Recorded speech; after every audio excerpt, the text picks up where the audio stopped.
नमस्ते दोस्तों, स्वागत है आपका हमारे चैनल पर। आज मैं आपके लिए जो कहानी लेकर आई हूँ वो इतनी मजेदार और झक्कास है कि आप अपनी हंसी नहीं रोक पाएंगे। सोचिए, एक आलीशान शादी चल रही हो और तभी असली दुल्हन एक गधे पर सवार होकर आ जाए। तो चलिए बिना किसी देरी के इस मसालेदार कहानी के मजे लेते हैं। कहानी शुरू होती है एक बहुत ही ग्रैंड शादी से। हमारे हीरो ज़ैंग जिंगवॉन्ग की शादी जू जी कियोंग नाम की लड़की से हो रही है। लेकिन तभी रुको जरा, एक लड़की गधे पर सवार होकर एंट्री मारती है। वो गंदी है और उसमें से बदबू भी आ रही है। सब लोग हैरान हैं। लोग फुसफुसा रहे हैं, अरे ये जियांग रुओ यान है क्या? पर ये तो 15 साल पहले वैली ऑफ विलन्स यानी खलनायकों की घाटी में मर गई थी ना। लेकिन हमारी हीरोइन रुओ यान एकदम बिंदास है। वो बताती है कि मरी नहीं थी, बल्कि घाटी के मास्टर्स ने उसे बचाया, पाला और उसे हर विद्या सिखाई। और अब वो पूरे 15 साल बाद अपना हक मांगने वापस आई है। और उसका हक क्या है? ये दूल्हा। जी हाँ, जिंगवॉन्ग के दादाजी ने रुओ यान और जिंगवॉन्ग की शादी तय की थी। अब जी कियोंग जो नकली दुल्हन है चिल्लाती है, पर जिंगवॉन्ग के परिवार वाले कहते हैं कि वो अपना वादा निभाएंगे। जी कियोंग वो बेइज्जत होकर वहाँ से जाना पड़ता है। बाय बाय जी कियोंग। और हमारी गधे वाली दुल्हन की शादी शुरू हो जाती है। शादी के बाद हमारा हीरो जिंगवॉन्ग थोड़ा एटीट्यूड दिखाता है। वो रुओ यान को एक कार्ड देता है जिसमें 1 करोड़ यानी 10 मिलियन रुपए हैं और कहता है कि मैं सिर्फ परिवार की वजह से शादी कर रहा हूँ, मुझसे प्यार की उम्मीद मत रखना। पर रुओ यान भी कम नहीं है। वो कार्ड लेती है और मन ही मन हंसती है कि सिर्फ 1 करोड़। तभी उसके अली पेपर मास्टर वू नाम के किसी इंसान से 10 करोड़ यानी 100 मिलियन रुपए ट्रांसफर हो जाते हैं। हमारी हीरोइन तो छुपा रुस्तम करोड़पति निकली। वो हीरो से कहती है, टेंशन मत लो, मैंने भी तुमसे शादी सिर्फ उस जी कियोंग को जलाने के लिए की है।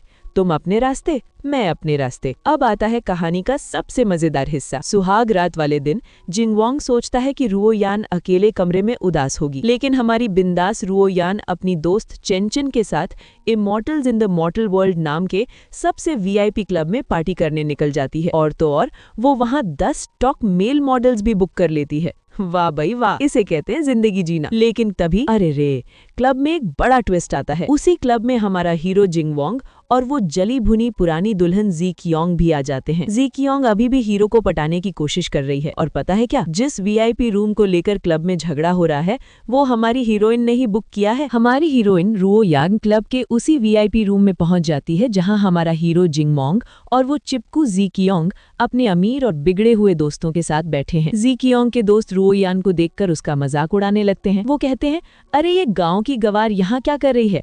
इसके पास तो 10,000 रुपए भी नहीं होंगे। एक लड़का जिसका नाम डू है वो रुओ यान को नीचा दिखाने के लिए कहता है, हमारे यहाँ सिर्फ पैसों का रूल चलता है। अगर तुम मुझे गुड ब्रदर यानी अच्छा भैया बुलाओगी तो मैं तुम्हें पैसे दूंगा। लेकिन दोस्तों, हमारी रुओ यान कोई आम लड़की थोड़ी है। वो मुस्कुराती है और कहती है, अच्छा तो तुम्हारा ये रूल है। और बूम, वो सीधे 500 ग्राम का एक असली सोने का बिस्किट टेबल पर पटक देती है। सबकी आंखें फटी की फटी रह जाती हैं।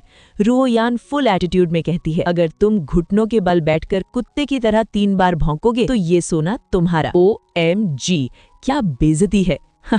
उन बिगड़े अमीरों को यकीन ही नहीं होता। वो कहते हैं कि ये गांव की लड़की इतना सोना कहाँ से लाएगी, ये पक्का नकली है। फिर एक लड़का जिसके परिवार की सोने की खदानें हैं उसे आग से चेक करता है और पता है क्या, सोना एकदम 100% टकाटक असली निकलता है। सबकी बोलती बंद। अब इन अमीरजादों की ईगो हर्ट हो जाती है। वो लड़का डू रुओ यान को एक चैलेंज देता है। वो कहता है कि चलो पासे का गेम खेलते हैं और शर्त सुनेंगे तो आपकी हंसी छूट जाएगी। शर्त ये है कि जो भी हारेगा वो कुत्ते की तरह भौंकेगा और सबके सामने स्ट्रिप टीज करेगा। सबको लगता है कि रुओ यान हार जाएगी क्योंकि डू पासे के खेल का मास्टर है। जी कियोंग और उसके दोस्त तो पहले ही खुश हो रहे हैं कि रुओ यान सबके सामने नंगे होकर नाचेगी। गेम शुरू होता है। पहले राउंड में बड़ा नंबर लाना है। डू बहुत स्टाइल से पासा फेंकता है, लोग उसके लिए तालियां बजाते हैं। अब बारी आती है हमारी रुओ यान की। वो बिल्कुल बोरिंग तरीके से बिना किसी स्टाइल के बस कप को 2 बार हिलाती है और टेबल पर रख देती है। सब उस पर जोर जोर से हंसने लगते हैं कि इसे तो खेलना ही नहीं आता, ये पक्का हारेगी। लेकिन दोस्तों, जैसे ही कप उठता है, बूम, अंदर क्या है? 666 फुल स्कोर। सब के सब शौक से पागल हो जाते हैं। अरे भाई, ये कैसे हो गया? क्या किस्मत है हमारी शेरनी की। अब वो अमीरजादे कहते हैं कि ये तो बस किस्मत थी, अगले राउंड में वो जीतेगा जिसका नंबर सबसे छोटा होगा और डू तो 111 लाने में एक्सपर्ट है। गेम का दूसरा राउंड शुरू होता है। इस बार शर्त थी कि जिसका नंबर सबसे छोटा होगा वो जीतेगा। वो घमंडी अमीरजादा डू शाओ पासा फेंकता है और उसका आता है सिर्फ 1 पॉइंट। उसे लगता है कि अब तो वो जीत ही गया, क्योंकि 1 से छोटा नंबर तो पासे में होता ही नहीं है। सब लोग हमारी रुओ यान का मजाक उड़ाने लगते हैं कि अब तो इसे सबके सामने कपड़े उतारने ही पड़ेंगे। लेकिन दोस्तों, हमारी रुओ यान तो लेजेंड है। वो अपना कप उठाती है और पता है अंदर क्या होता है? पासा ही गायब। नहीं, गायब नहीं हुआ। रुओ यान ने कप को इतनी जोर से हिलाया था कि पासा टूटकर बिल्कुल पाउडर बन चुका है, मतलब 0 पॉइंट्स। डू शाओकन 1 पॉइंट भी हार गया। सबकी आंखें फटी की फटी रह जाती हैं कि ये कोई आम लड़की नहीं, ये तो गैम्बलिंग की देवी है। अब डू शाओ की तो हवा निकल जाती है। वो बौखला जाता है और चिल्लाता है, इसने चीटिंग की है, इसके कपड़े उतारकर तलाशी लो। उसके गुंडे रुओ यान की तरफ बढ़ते हैं, पर रुओ यान वो कहती है, बेटा तूने गलत लड़की से पंगा ले लिया। और फिर शुरू होता है दे दनादन एक्शन। रुओ यान उन सारे गुंडों को ऐसा धोती है जैसे वॉशिंग मशीन में कपड़े धुल रहे हों। और फिर वो डू शाओ को पकड़ती है और कहती है, शर्त तो शर्त है बेटा, अब तू अपने कपड़े उतार। ओ भाई, भरी महफिल में उस अमीरजादे की ऐसी बेइज्जती होती है कि मजा ही आ जाता है। तभी वहां हमारे हीरो यानी रुओ यान के पति जिंगवोंग की शानदार एंट्री होती है। अब तक वो चुपचाप तमाशा देख रहा था, पर अब वो अपनी बीवी के सपोर्ट में आ जाता है। वो डू शाओ को डांटते हुए कहता है, किसी के कुत्ते को मारने से पहले उसके मालिक को देख लेना चाहिए। मतलब रुओ यान उसकी है और उसे कोई और हाथ नहीं लगा सकता। जिंगवोंग कहता है कि मेरी चीज से कोई और छेड़छाड़ करे ये मुझे बर्दाश्त नहीं, और वो डू शाओ को वहां से धक्के मारकर निकाल देता है। वाह भाई, पति हो तो ऐसा, भले ही थोड़ा एटीट्यूड वाला है। लेकिन हमारी रुओ यान को जिंगवोंग का वो डायलॉग बिल्कुल पसंद नहीं आता। वो भड़क जाती है और कहती है, ओए तूने अभी किसको कुत्ता बोला? जिंगवोंग एक पल के लिए डर जाता है और बहाना मारता है, अरे मैंने तो हमारे पालतू कुत्ते वैंग वैंग को बोला था। फिर जिंगवोंग रुओ यान से कहता है कि चलो घर चलते हैं, पर रुओ यान एटीट्यूड दिखाती है, मैं क्यों जाऊं तुम्हारे साथ? तभी जिंगवोंग अचानक से रुओ यान को अपने कंधे पर बोरी की तरह उठा लेता है। रुओ यान चिल्लाती है, मुझे नीचे उतारो, पर जिंगवोंग बड़ी ही चालाकी से कहता है, चुपचाप रहो वरना सबके सामने किस कर लूंगा। ओहो, रोमांस अलर्ट। रुओ यान कहती है, तुमने तो कहा था हम शादी के बाद एक दूसरे के मामले में दखल नहीं देंगे, फिर यहाँ क्यों आए? जिंगवोंग मुस्कुराते हुए कहता है, सच सच बताओ, तुम सुहाग रात वाले दिन मुझे यहाँ देखकर जल रही हो ना, जेलस हो रही हो, इसलिए ये सब ड्रामा कर रही हो। रुओ यान गुस्से में कहती है, दफा हो जाओ। कमरे में आते ही रुओ यान और जिंगवांग की कुत्तों वाली लड़ाई शुरू हो जाती है। रुओ यान गुस्से में जिंगवांग को जोर से काट लेती है और फिर वो क्या करती है, वो चालाकी से जिंगवांग के प्रेशर पॉइंट को दबा देती है। जिंगवांग हिल नहीं पाता और हमारी हीरोइन निकालती है अपना फोन और खींच लेती है जिंगवांग की हाफ नेकेड फोटोज। वो कहती है, अगर कल मेरे मायके में तुमने मेरे हिसाब से नाटक नहीं किया तो ये तस्वीरें इंटरनेट पर वायरल कर दूंगी। पर रुको, जिंगवांग कोई बच्चा थोड़ी है। वो अचानक से खड़ा हो जाता है। असल में वो कमजोर होने का सिर्फ नाटक कर रहा था। दोनों के बीच फिर से बहस होती है और रुओ यान फुल एटीट्यूड में कहती है, तुम्हारे साथ सोने से अच्छा है कि मैं अपने कुत्ते वांग वांग के साथ सो जाऊं। ओ भाई, क्या गजब बेइज्जती है। अगले दिन रुओ यान जिंगवांग के साथ अपने मायके पहुंचती है। बीच में हमें एक फ्लैशबैक दिखता है कि रुओ यान के दादाजी उसे कितना प्यार करते थे और सारी जायदाद उसके नाम कर गए थे। लेकिन घर पहुंचते ही रुओ यान का खून खौल उठता है। घर के बाहर से जियांग फैमिली का बोर्ड हट चुका है और उसकी सौतेही माँ के जू फैमिली का बोर्ड लगा है। रुओ यान चिल्लाती है कि बोर्ड वापस लगाओ।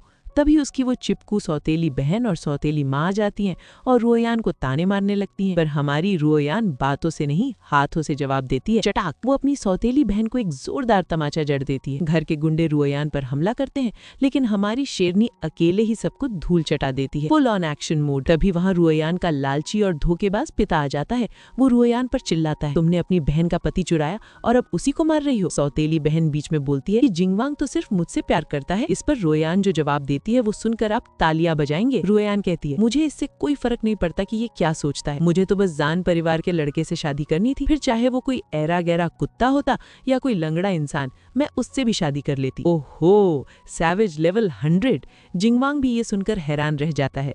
अब रुओ यान अपने पिता से दादाजी की छोड़ी हुई पूरी जायदाद वापस मांगती है।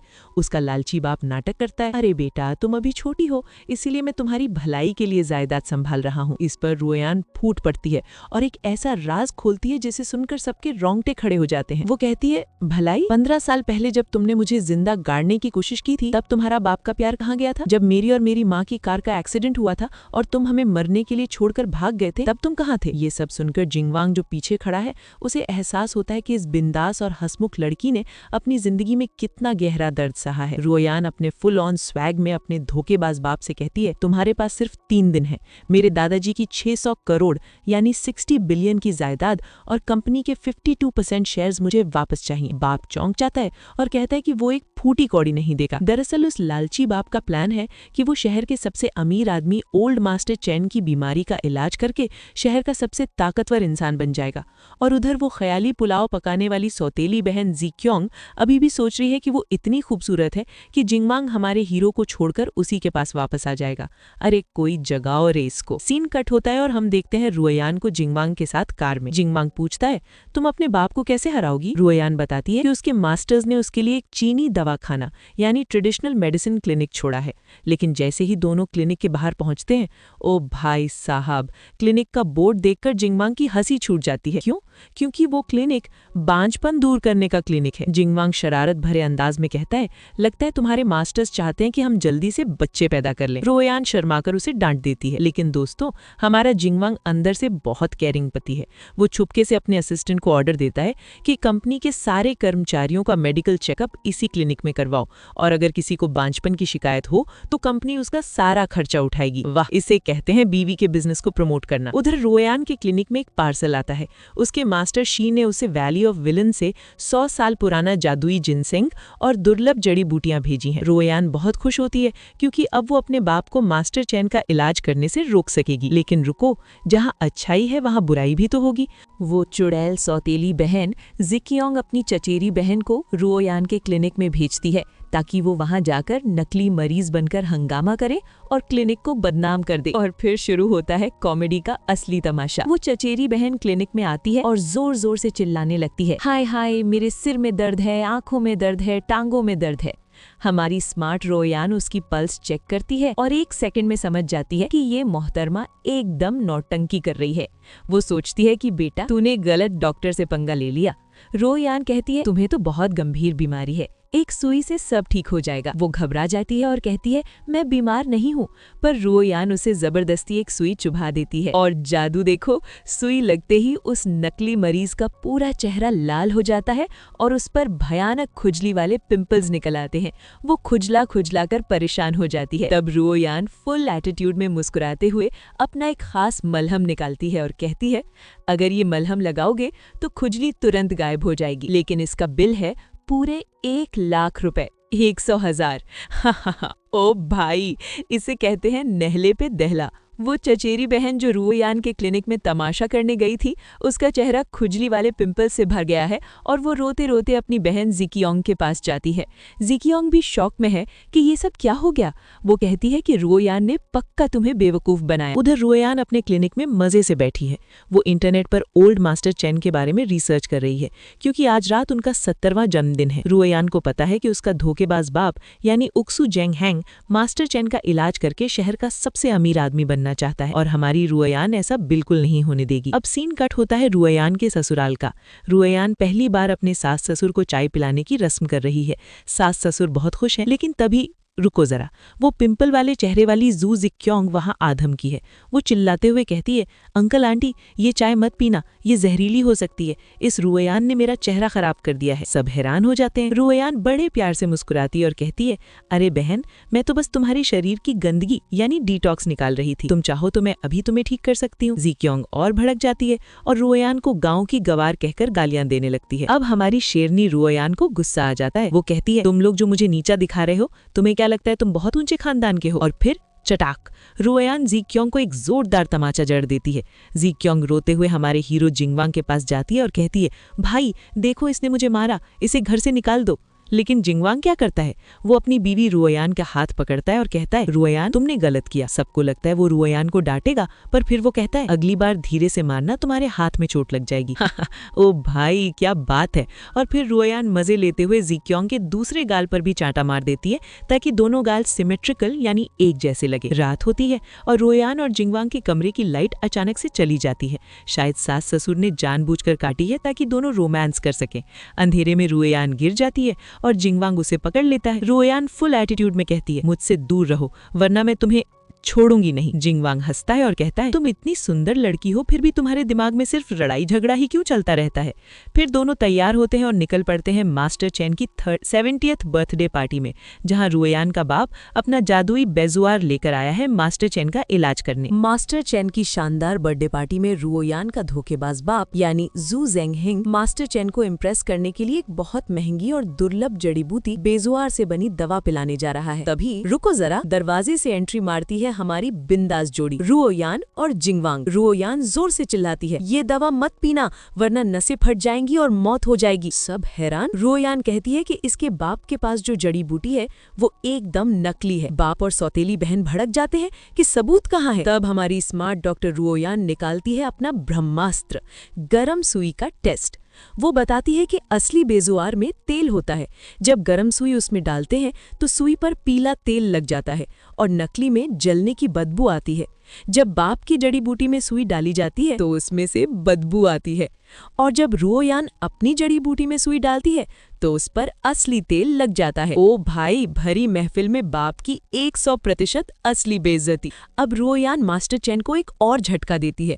वो कहती है, आपको लग रहा है आप एकदम स्वस्थ हैं, ये सिर्फ दिखावा है, आपके पास जीने के लिए सिर्फ 1 महीना बचा है। मास्टर चेन को ये सुनकर इतना बड़ा शौक लगता है कि वो वहीं जमीन पर बेहोश होकर गिर पड़ते हैं। हड़कंप मच जाता है। लालची बाप तुरंत उनकी नब्ज चेक करता है और हाथ खड़े कर देता है। कहता है, इनकी नसें फट चुकी हैं, अब भगवान भी इन्हें नहीं बचा सकते, अंतिम संस्कार की तैयारी करो। अरे भाई, ये कैसा डॉक्टर है, थोड़ी सी मुसीबत आई और भाग लिया। तभी हमारी हीरोइन आगे आती है और कहती है, अगर तुम में टैलेंट नहीं है तो इसका मतलब ये नहीं कि कोई और नहीं बचा सकता, मैं बचाऊंगी इन्हें। ये सुनकर सौतेली बहन और बाप डर जाते हैं कि अगर मास्टर चेन मर गए तो इल्जाम उन पर आ जाएगा। बाप तुरंत पलटी मारता है और कहता है, अगर तूने हाथ लगाया तो मेरा तुझसे कोई रिश्ता नहीं, जो होगा तू खुद भुगतेगी। पर दोस्तों, यहाँ हमारे एटीट्यूड वाले हीरो जिंगवांग का दिल जीत लेने वाला सीन आता है। वो फुल कॉन्फिडेंस के साथ कहता है, मुझे अपनी बीवी पर पूरा भरोसा है, वो जो कर रही है सही कर रही है। वाह, इसे कहते हैं परफेक्ट हस्बैंड, यानी कि ग्रीन फ्लैग बन गया लड़का। अब रुओयान अपना जादू दिखाती है। वो एक बहुत ही पुरानी और खो चुकी मेडिकल तकनीक का इस्तेमाल करती है जिसे कहते हैं द गोस्ट गेट 13 नीडल्स। वहाँ खड़े सारे मेहमान हैरान रह जाते हैं कि ये गाँव की लड़की इतनी महान विद्या कैसे जानती है, और फिर बूम, चमत्कार हो जाता है। मास्टर चेन खांसते हुए अपनी आंखें खोल लेते हैं, वो बच गए, चमत्कार हो गया। सब लोग रुओयान की तारीफों के पुल बांधने लगते हैं कि असली मेडिकल गुरु तो ये है। अब जब बाप देखता है कि उसकी बेटी तो सुपरस्टार बन गई है तो वो बेशर्मों की तरह मुस्कुराता हुआ रुओयान के पास आता है और कहता है, अरे वाह, मुझे उम्मीद नहीं थी कि मेरी प्यारी बेटी इतनी होशियार हो जाएगी। पर रुओयान वो भी किसी से कम नहीं है। वो फुल स्वैग में अपने बाप को घूरती है और कहती है, तेरी बेटी कौन, चल निकल यहाँ से। ओहो, सैवेज लेवल 100। मुंह पर ताला लग गया बाप के। मास्टर चेन होश में आ जाते हैं। रुओयान का लालची बाप यानी जू जेंगहेंग बेशर्मों की तरह फिर से मेरी प्यारी बेटी बोलने लगता है। पर हमारी रुओयान कहाँ पीछे हटने वाली है। वो साफ कह देती है, कैसा बाप, जब तक मेरे दादाजी की जायदाद वापस नहीं दोगे तुम्हारी कंपनी को सड़क पर ला दूंगी। मास्टर चेन भी रुओयान के फैन हो जाते हैं। वो कहते हैं, आज से चेन खानदान हमेशा तुम्हारे साथ है और इस लालची बाप से हमारा कोई लेना देना नहीं। बाप का तो मुंह ही लटक जाता है। बेइज्जती प्रो मैक्स। अब रुओयान अकेले सड़क पर जा रही होती है। तभी कुछ गुंडे उसे घेर लेते हैं। गुंडों का बॉस बड़े एटीट्यूड में कहता है, हमने 5 किलोमीटर तक के सारे कैमरे और नेटवर्क बंद कर दिए हैं, आज तुझे कोई नहीं बचाएगा। अरे बेवकूफ़ो, तुम शेरनी का शिकार करने आए हो या खुद उसका शिकार बनने। रुओयान मुस्कुराती है और फिर शुरू होता है दे दनादन एक्शन। हमारी हीरोइन अकेले ही सारे गुंडों को ऐसा धोती है कि वो जमीन पर रेंगने लगते हैं और रहम की भीख मांगते हैं। रुओयान उन्हें उन्हीं का डायलॉग मारती है, क्यों, तुम्ही ने तो कहा था कैमरे बंद हैं, तो अब मैं तुम्हें मारूंगी तो पुलिस को कैसे पता चलेगा। ओ भाई क्या स्वैग है। तभी वहां हमारे हीरो जिंगवांग की धांसू एंट्री होती है। वो देखता है कि गुंडों के टैटू से पता चल रहा है कि इन्हें जिंगवांग के दुश्मन जान जिंगसेन और रुओयान के बाप ने भेजा है। रुओयान को हल्की सी चोट लगी होती है। वो फिर से अपना टफ वाला एटीट्यूड दिखाती है कि मैं ठीक हूँ, मुझे किसी की जरूरत नहीं है। पर हमारा जिंगवांग अब कहाँ सुनने वाला है। वो सीधा रुओयान को अपनी गोद में उठा लेता है। रुओयान चिल्लाती है, मुझे नीचे उतारो वरना मैं काट लूंगी। जिंगवांग बड़े प्यार से कहता है, काट लो पर चुपचाप रहो, अब तुम मेरी पत्नी हो, ये लड़ाई झगड़े वाले काम अपने नौकरों पर छोड़ दो। आहा दोस्तों, ये लड़का तो अब पूरी तरह ग्रीन फ्लैग बन गया है। घर पहुंचने के बाद जिंगवांग रुओयान की चोट पर प्यार से पट्टी बांधता है। और अब आता है कहानी का सबसे फनी और क्यूट हिस्सा। रात के 2 बज रहे हैं। हमारी रुओयान जो रात को 10 बजे कुंभकर्ण की तरह सो जाती थी, आज करवटें बदल रही है। उसे नींद नहीं आ रही है। वो अपनी बेस्ट फ्रेंड चेनचेन को मैसेज करती है। चेनचेन मजे लेते हुए कहती है, ओहो क्या बात है, क्या तुम्हें अपने पति के 8 पैक एब्स याद आ रहे हैं? प्यार का पहला बुखार चढ़ रहा है क्या? रुओयान शर्माकर लाल हो जाती है और कहती है, नहीं नहीं ऐसा कुछ नहीं है। और दूसरी तरफ हमारा हीरो जिंगवांग, उसके दिल में भी गिटार बज रहे हैं। वो भी रुओयान के ख्यालों में इतना खो गया है कि घबराहट में अपने पैंट छुप कर धोने जा रहा है ताकि किसी नौकर को पता ना चले। दोनों के दोनों प्यार में एकदम लट्टू हो चुके हैं। एक बहुत ही शानदार और महंगे कपड़ों के शोरूम में रुओयान अपनी बेस्ट फ्रेंड चेनचेन के साथ शॉपिंग कर रही है। मजे की बात तो ये है कि शोरूम वाले उसे हर चीज पर 50% का डिस्काउंट दे रहे हैं। शायद ये पीछे से हमारे हीरो जिंगवांग का ही कोई रोमांटिक मास्टर प्लान है। लेकिन तभी कबाब में हड्डी बनने आ जाती है वो चिपकू सौतेली बहन जिक्योंग और उसकी सहेली। वो दोनों आते ही रुओयान को ताने मारने लगती हैं। वो कहती हैं, ये गांव की गवार यहाँ क्या कर रही है, इसके पास पैसे कहाँ से आए? और तो और वो बेशरम जिंगयोंग रुओयान की माँ को दूसरी औरत यानी मिस्ट्रेस कह देती है। अब हमारी शेरनी रुओयान को आ जाता है गुस्सा। वो सहेली को ऐसा घूरती है और डराती है कि उसकी बोलती बंद हो जाती है। रुओयान कहती है, चुपचाप खड़ी रहे वरना ये तेरा नया बना हुआ चेहरा फिर से बिगाड़ दूंगी। ओहो क्या स्वैग है। अब जिक्योंग अपनी अमीरी का घमंड दिखाते हुए कहती है, मैं इस दुकान के सारे कपड़े खरीद लूंगी, इन दोनों को यहाँ से बाहर निकालो।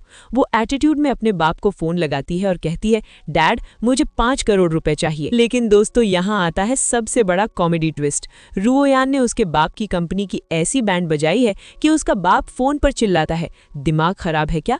रुओयान ने मुझसे 600 करोड़ मांगे हैं और तू यहाँ शॉपिंग कर रही है, मैं तुझे सिर्फ 5 लाख दे सकता हूँ। आहा ओ भाई, 5 लाख में तो उस महंगी दुकान का एक पुराना कचड़ा कपड़ा ही आएगा। सरेआम बेइज्जती प्रो मैक्स।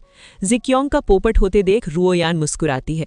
अब जिक्योंग चिढ़कर कहती है, तू क्या कर लेगी? रुओयान फुल स्वैग में कहती है, तू कपड़े खरीदेगी, मैं ये पूरी दुकान ही खरीद लूंगी। शोरूम के मैनेजर और छुप कर देख रहे जिंगवान के असिस्टेंट को लगता है कि ये दुकान कम से कम 300 मिलियन यानी 30 करोड़ की है।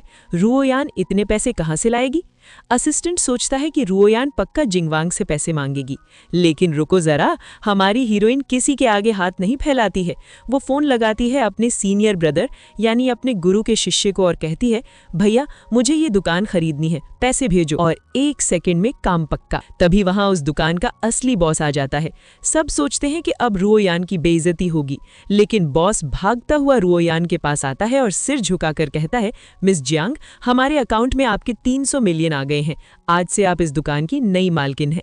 जिक्योंग और उसकी सहेली की आंखें फटी की फटी रह जाती हैं। उनके तो पैरों तले जमीन खिसक गई। और फिर हमारी बॉस लेडी रुओयान अपना पहला ऑर्डर देती है, मैनेजर मेरी दुकान का पहला रूल, इन दोनों चुड़ैलों को धक्के मारकर दुकान से बाहर निकालो और यहाँ इनकी एंट्री हमेशा के लिए बैन कर दो। बूम। हा मजा ही आ गया। जिक्योंग अपनी हार का बदला लेने के लिए जिंगवांग को भड़काती है। वो कहती है कि रुओयान का किसी अमीर बूढ़े आदमी के साथ चक्कर चल रहा है जिसने उसे वो 300 मिलियन का मॉल खरीद कर दिया है। अब हमारा जिंगवांग जो प्यार में पड़ चुका है वो जल भुनकर राख हो जाता है। वो गुस्से में रुओयान के पास जाता है और कहता है, तुम्हें बाहर के आदमियों से पैसे लेने की क्या जरूरत है? क्या मैं तुम्हें पाल नहीं सकता? रुओयान कहती है, तुम्हारी सोच गंदी है। पर जिंगवांग कहाँ सुनने वाला है। वो सीधा रुओयान को बाथरूम में ले जाता है, सिंक का नल खोलता है और जबरदस्ती उसके हाथ धोने लगता है। वो कहता है, तुम्हारे हाथों को दूसरे आदमी ने छुआ है, इन्हें साफ करना पड़ेगा।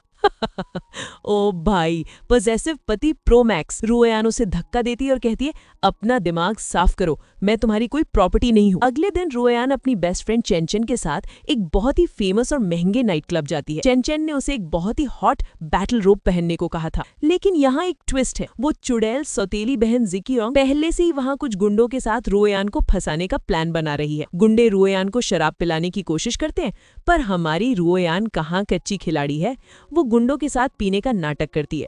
और जब वो गुंडे नशे में धुत हो जाते हैं, तब वो अपना मास्टर प्लान शुरू करती है। रुओयान चुपके से जिकियोंग को उसी रूम 8616 में भेज देती है, जहां वो नशेड़ी गुंडे इंतजार कर रहे हैं, और बाहर से कमरे की लाइट बंद कर देती है। अब जिकियोंग खुद अपने ही बिछाए जाल में फंस जाती है। इसके बाद रुओयान क्लब में डांस फ्लोर पर पहुंचती है, तभी कुछ और गुंडे उसे छेड़ने की कोशिश करते हैं। अब आता है हमारा फेवरेट एक्शन सीन।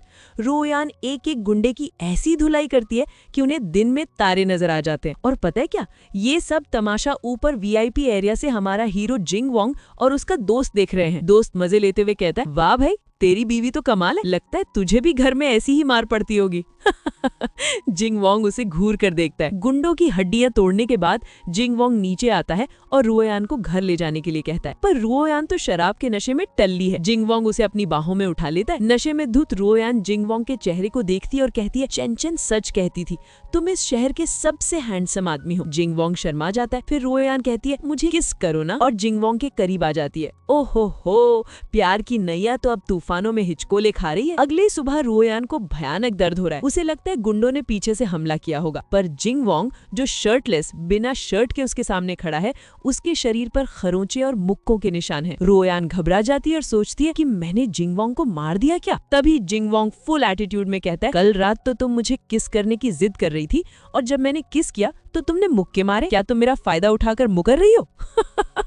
रुओयान शर्म से लाल हो जाती है और कहती है, मैंने तुम्हारा फायदा कहाँ उठाया, उल्टे मुझे दर्द हो रहा है। तभी रुओयान की बेस्ट फ्रेंड चेनचेन का फोन आता है। वो चिल्लाती है, बधाई हो, तुमने शहर के सबसे अमीर और हैंडसम लड़के के साथ रात बिता ली। रुओयान जल्दी से फोन काट देती है। अब आता है मजेदार ट्विस्ट। कल रात रुओयान ने जो जाल बिछाया था, उसमें वो चुड़ैल सौतेली बहन जिकियोंग बुरी तरह फंस गई थी। मीडिया वालों ने उसे उन गुंडों के साथ कमरे में पकड़ लिया है और उसका पूरा तमाशा इंटरनेट पर वायरल हो गया है। बेइज्जती प्रो मैक्स। उधर उसका धोखेबाज बाप हुक्स धिंग यांग बौखलाया हुआ है, क्योंकि रुओयान ने उसकी आधी दौलत छीन ली है। अब वो रुओयान की माँ के बनाए हुए ची एंड ब्लड रेगुलेटिंग फॉर्मूला यानी एक जादुई दवा को बेचकर अमीर बनना चाहता है, लेकिन उसके पास इस दवा को बनाने का असली अनुपात यानी रेशियो नहीं है, जो सिर्फ रुओयान जानती है। तभी एक रहस्यमयी आदमी उस लालची बाप से मिलने आता है और कहता है कि मेरे पास एक ऐसा मोहरा है जिससे रुओयान खुद वो फॉर्मूला तुम्हें दे देगी। अब सीन शिफ्ट होता है रुओयान के घर, जहाँ वो रहस्यमयी आदमी एक औरत को लेकर आता है, और दोस्तों ये औरत कोई और नहीं बल्कि रुओयान की माँ जियांग यूनशु है, जो 15 साल पहले एक कार एक्सीडेंट में मर गई थी। रुओयान अपनी माँ को देखकर रो पड़ती है और उनके गले लग जाती है। माँ कहती है कि एक्सीडेंट के बाद उनकी याददाश्त चली गई थी। रुओयान बहुत खुश होती है कि आखिरकार उसकी माँ जिंदा है, लेकिन हमारे होशियार हीरो जिंग वोंग को शक हो जाता है। वो सोचता है कि ये औरत 15 साल बाद अचानक से क्यों वापस आई है। वो चुपके से अपने असिस्टेंट को इस औरत का डीएनए टेस्ट करवाने का ऑर्डर देता है। इधर रुओयान भी अपनी माँ का टेस्ट लेने की कोशिश करती है। वो उनसे जड़ी बूटियों के बारे में सवाल पूछती है, क्योंकि असली जियांग यूनशु एक महान डॉक्टर थी, लेकिन ये औरत हर सवाल का गलत जवाब देती है। फिर रुओयान जानबूझकर उस जादुई दवा का फॉर्मूला का असली अनुपात उस नकली औरत को बता देती है, और वो नकली औरत तुरंत वो फॉर्मूला लालची बाप को मैसेज कर देती है। ओह भाई साहब, मतलब ये औरत रुओयान की असली माँ नहीं बल्कि बाप की भेजी हुई कोई जासूस है। हमारे सख्त हीरो जिंग वोंग से उसका असिस्टेंट घबराते हुए कहता है, बॉस, रुओयान ने तो अपनी दवा का सीक्रेट फॉर्मूला उस नकली माँ को बता दिया है, अब वो लालची बाप करोड़पति बन जाएगा। पर हमारा जिंग वोंग मुस्कुराता है और फुल एटीट्यूड में कहता है, मेरी बीवी बहुत चालाक है, उसने पक्का कोई गड़बड़ वाला फॉर्मूला बताया होगा। चलो आज की रात की प्रेस कॉन्फ्रेंस का तमाशा लाइव देखने चलते हैं। वाह भाई, इसे कहते हैं बीवी के टैलेंट पर 100% भरोसा। सीन शिफ्ट होता है एक बहुत बड़ी प्रेस कॉन्फ्रेंस में, जहां रुओयान का बाप हुक्स धिंग यांग अपनी नई ची एंड ब्लड ब्यूटी फॉर्मूला दवा लॉन्च कर रहा है। मीडिया और बहुत सारे लोग वहां मौजूद है। बाप सबको वो दवा पीने के लिए देता है। एक मशहूर ब्लॉगर दवा पीता है और कहता है, अरे वाह, मेरा चेहरा तो एकदम चमकने लगा। बाप चौड़ा होकर हंसता है। तभी बूम, हमारी शेरनी रोयान अपनी उस नकली माँ के साथ एंट्री मारती है। रोयान जोर से चिल्लाती है, ये दवा एक जहर है, इसे पीने से शरीर की गर्मी बढ़ेगी, प्यास लगेगी और नाक से खून बहेगा। और रोयान के बोलते ही उस ब्लॉगर के नाक से टप टप खून गिरने लगता है। ओ भाई साहब, सब लोग घबरा जाते हैं। बाप का तो पसीना छूट जाता है। अब बाप अपनी इज्जत बचाने के लिए कहता है कि रोयान झूठ बोल रही है, मेरी दवा एकदम असली है। तभी रोयान अपनी उस नकली माँ को आगे करती है। वो नकली माँ माइक पर बोलती है, माफ करना, मैं जियांग यूनशू नहीं हूँ, मुझे तो इस लालची बाप ने रोयान को बेवकूफ बनाने के लिए काम पर रखा था। बाप और सौतेली बहन जिक्योंग हंसने लगते हैं और कहते हैं, हाँ, हमने ही इसे भेजा था ताकि हम तुमसे असली फॉर्मूला चुरा सकें। अब हम अमीर बनेंगे और तुम हार गई। लेकिन दोस्तों, बाप को क्या पता था कि उसने जिस शेरनी से पंगा लिया है वो उसके बाप की भी बाप है। रोयान अपना ब्रह्मास्त्र निकालती है। वो पूरी मीडिया के सामने अपनी माँ का असली हैंड रिटन फॉर्मूला दिखा देती है। वो कहती है कि मैंने जो फॉर्मूला इस नकली औरत को बताया था उसमें मैंने एक चार्ड रहमेनिया नाम की जड़ी बूटी बदल दी थी। रोयान समझाती है कि ये दवा आम कमजोरी के लिए नहीं बल्कि गर्भवती महिलाओं की डिलीवरी के बाद खून रोकने और ताकत बढ़ाने के लिए थी। और इस बेवकूफ बाप ने इसे एनर्जी ड्रिंक समझकर सबको पिला दिया। बाप का तो मुंह खुला का खुला रह जाता है। उसे समझ आ जाता है कि उसने मेडिकल साइंस का सबसे बड़ा ब्लंडर कर दिया है। सारी मीडिया उस पर हंसने लगती है कि ये खुद को महान डॉक्टर कहता है और इसे बेसिक जड़ी बूटियों का ज्ञान भी नहीं है, ये तो एक फ्रॉड है। एक फैन अपनी प्रेग्नेंट बीवी के लिए लाइव स्ट्रीम पर सवाल पूछता है। रोयान फुल कॉन्फिडेंस में उन्हें दवा के फायदे और नुकसान समझाती है। उसकी बातें सुनकर सब समझ जाते हैं कि असली मेडिकल गुरु तो रोयान ही है। रोयान कहती है, अगर मेरी माँ ये देखती कि उनका फॉर्मूला इतने लोगों की मदद कर रहा है तो वो बहुत खुश होती। तभी वो लालची बाप और उस नकली माँ घबरा जाते हैं। बाप हकलाते हुए कहता है, तुझे पहले से पता था कि ये औरत नकली है, फिर तूने हमें फॉर्मूला क्यों दिया? रोयान मुस्कुराती है और कहती है, तुम्हें क्या लगा मैं बेवकूफ हूँ? क्या किसी की सारी दौलत हड़प लेना और पैसों के लिए कत्ल करना चालाकी है? मैंने तो बस तुम्हारे लालच का फायदा उठाया। ओहो, क्या स्वैग है। बाप और सौतेली बहन के तो होश उड़ गए। अब बाप अपनी इज्जत बचाने के लिए इमोशनल ड्रामा करने लगता है। वो कहता है, बेटा मुझे माफ कर दो, हम फिर से एक परिवार की तरह रहेंगे। सौतेली माँ भी मीठी मीठी बातें बनाने लगती है, लेकिन रोयान भड़क जाती है।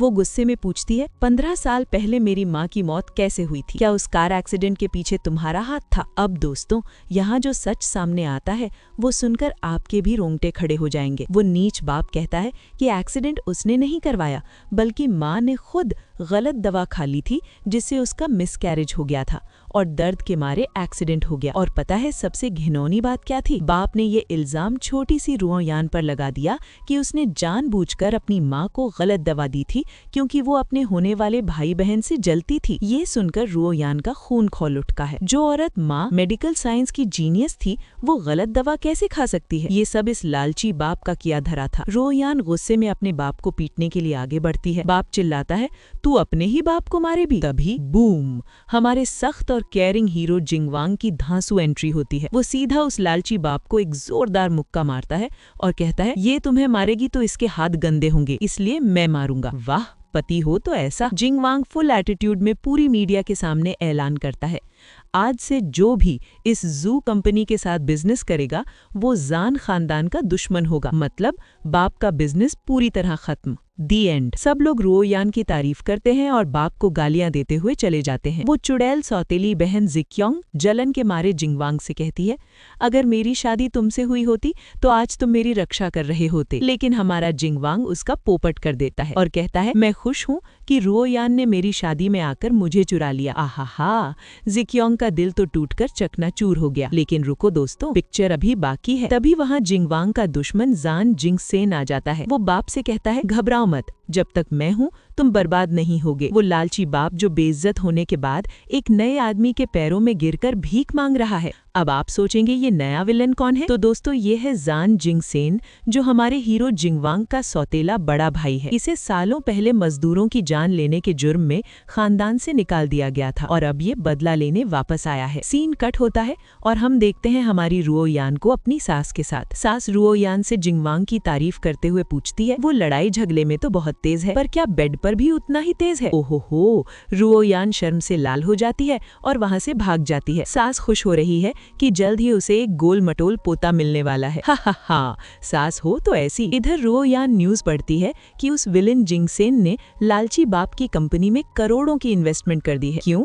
ताकि वो लोग मिलकर एक बहुत ही जरूरी जमीन प्लॉट 311 को नीलामी में ऑक्शन में खरीद सकें। ये जमीन जिंगवान के लिए बहुत जरूरी है, क्योंकि इसे जीतकर ही वो अपने खानदान का असली वारिस बन सकता है। और वो चुड़ैल सौतेली बहन जिक्योंग फिर से ख्याली पुलाव पका रही है। वो सोचती है, जब मेरे डैड ये जमीन खरीद लेंगे और शहर के सबसे अमीर आदमी बन जाएंगे, तब वो जिंगवांग मेरे पैरों में आकर गिरेगा। अरे भाई, कोई ठंडा पानी डालो इसके मुंह पर, ये मैडम कब सुधरेगी? शुरू होती है सबसे बड़ी नीलामी। बोली शुरू होती है 10 बिलियन यानी 1000 करोड़ से, और देखते ही देखते वो विलेन भाई और लालची बाप बोली को 30, 40 और 50 बिलियन तक ले जाते हैं। जिंगवांग का असिस्टेंट उसे रोकता है और कहता है, बॉस, अगर हमने 50 बिलियन से ज्यादा पैसे लगाए तो हमें इस जमीन पर भारी नुकसान होगा। ये विलेन जानबूझकर हमें फंसा रहा है। जिंगवांग टेंशन में आ जाता है। उसे लगता है कि अब वो ये जमीन हार जाएगा, लेकिन तभी दरवाजा खुलता है और एंट्री मारती है हमारी शेरनी बॉस लेडी रुओयान। वो आते ही सीधा बोलती है 60 बिलियन, 60 बिलियन। पूरा हॉल सन्न रह जाता है। जिक्योंग जलते हुए कहती है, ये गवार इतना पैसा कहाँ से लाई? पक्का जिंगवांग का पैसा उड़ा रही है। रुओयान फुल स्वैग में जवाब देती है, बेटा,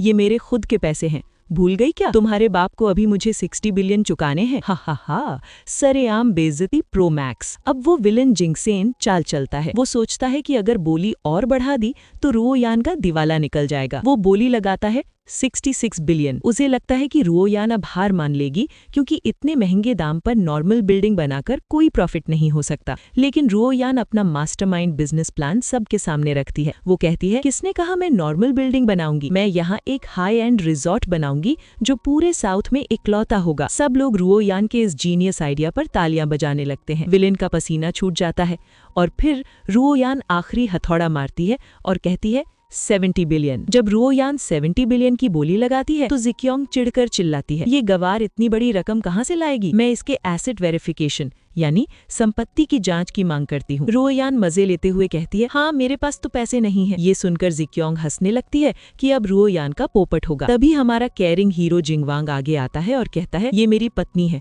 मेरी सारी दौलत इसकी है, मैं इसके पैसे दूंगा। वाह, क्या बात है। लेकिन रुओयान जिंगवांग को रोक देती है। वो कहती है, मुझे तुम्हारे पैसे नहीं चाहिए। जब मेरे पास मुफ्त के पैसे देने वाले लोग बैठे हैं तो मैं तुम्हारा फायदा क्यों उठाऊं? रुओयान अपना फोन निकालती है और अपने मास्टर वू को कॉल करती है। वो बड़े ही क्यूट तरीके से कहती है, मास्टर जी, मुझे एक शहर खरीदना है, थोड़े से पैसे दे दो ना। मास्टर वू फोन पर चिल्लाते हैं, अरे कर्जखोर, तू हमेशा मेरा ही फायदा उठाती है। रुओयान हंसती है और कहती है, ज्यादा नहीं चाहिए, बस 70 बिलियन भेज दो। और दोस्तों, सिर्फ 2 मिनट के अंदर रुओयान के अकाउंट में आली पे रिसीव्ड 70 बिलियन युआन की आवाज गूंजती है। पूरे हॉल में सन्नाटा छा जाता है। लोग शौक में हैं कि इतना सारा पैसा एक झटके में कहां से आ गया। अब जिक्योंग और बाकी लोग शक करने लगते हैं कि पक्का ये पैसे फ्रॉड के हैं। वो पुलिस बुलाने की धमकी देते हैं। रुओयान अपने मास्टर को ये बात बताती है। मास्टर वो फोन पर भड़क जाते हैं, मैं जुआ खेलता हूँ, पर मैं कोई फ्रॉड नहीं हूँ, मैंने ये पैसे ईमानदारी से जीते हैं। तभी हॉल में मौजूद एक आदमी पहचान लेता है कि ये पैसे भेजने वाला इंसान कोई और नहीं बल्कि पूरी दुनिया का सबसे बड़ा और अमीर जुआरी the God of gamblers with 1000 hands है, जो कभी कोई बाजी नहीं हारता। सब लोग रुओयान के सामने झुक जाते हैं कि ये तो दुनिया के सबसे अमीर आदमी की स्टूडेंट है। जिंगवांग भी अपनी बीवी का ये धांसू बैकग्राउंड देखकर इम्प्रेस हो जाता है और फाइनली रुओयान वो जमीन खरीद लेती है। रुओयान जिक्योंग को चिढ़ाते हुए कहती है, आज मैं तुम्हारे खानदान को बर्बाद करके रहूंगी। लेकिन वो विलेन जिंगसेन अब अपना असली और खौफनाक प्लान बी शुरू करता है। वो एक बटन दबाता है और अचानक जिंगवांग की कंपनी के शेयर्स मार्केट में धड़ाम से गिरने लगते हैं। 7%, 8%, कंपनी को अरबों खरबों का नुकसान होने लगता है। जिंगसेन हंसते हुए कहता है, तुम्हारे मास्टर के पास 100 बिलियन होंगे, पर मेरी ये चाल ट्रिलियंस की है। अब तुम्हें गॉड ऑफ गैम्बलर्स भी नहीं बचा सकता। क्या आपको लगता है हमारी रुओयान हार मान लेगी? बिल्कुल नहीं।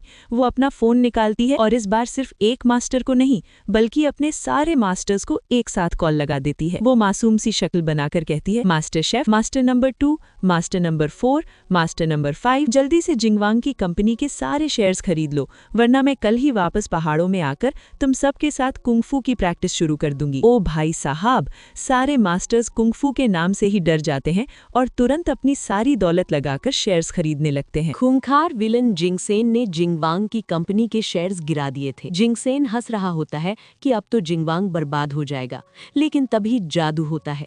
ग्राफ जो नीचे गिर रहा था वो अचानक रॉकेट की तरह ऊपर भागने लगता है। क्यों? क्योंकि हमारी रुओयान के मास्टर्स ने इतना पैसा लगा दिया है कि कंपनी को अरबों का फायदा हो जाता है। अब हमारे हीरो जिंगवांग की बारी। वो फुल स्वैग में जिंगसेन और धोखेबाज चाचाओं से कहता है, मैंने कंपनी के 60% शेयर्स खरीद लिए हैं, तुम सब आज से इस कंपनी से बाहर। और तभी पुलिस की सायरन बजती है। We Wu. पुलिस जिंगसेन को मनी लॉन्ड्रिंग और फ्रॉड के जुर्म में हथकड़ी पहनाकर ले जाती है।